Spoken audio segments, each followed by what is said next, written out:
गवना अइली कोई चाकी कृष्णा भाई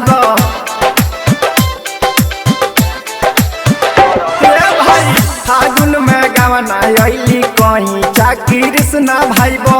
आज उनकर जवाना रंगाई जी चोली में रंग रगराई जी। फागुन में गवना अइली भौजी परवेज भाई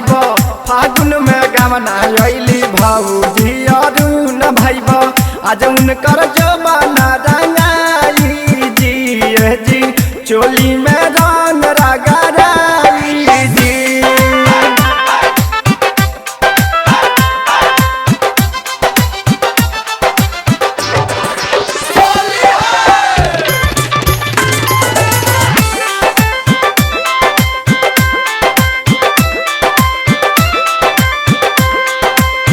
छूटला हरदी होई ओही में सरदी होई नैनो चरबाजी का दुकानिया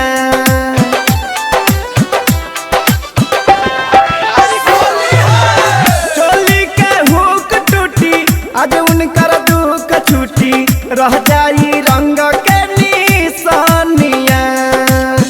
अहे छोरावे जदी भौजो प्रमोद भाई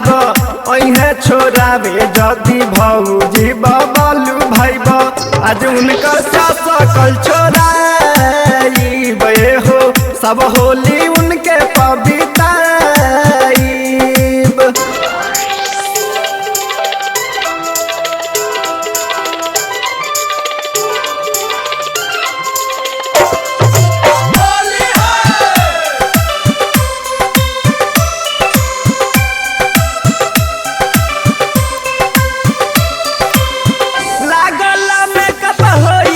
आज उनकर चेकअप होई हथवा में खनकत होई कंगना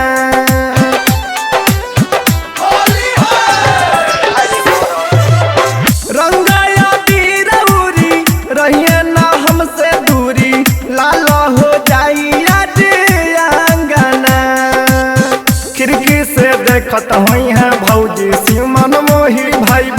खिड़की से देखत हुई है भौजी सिमन मोही भाई आज उनकर सारी पराई जी बाल्टी के रंग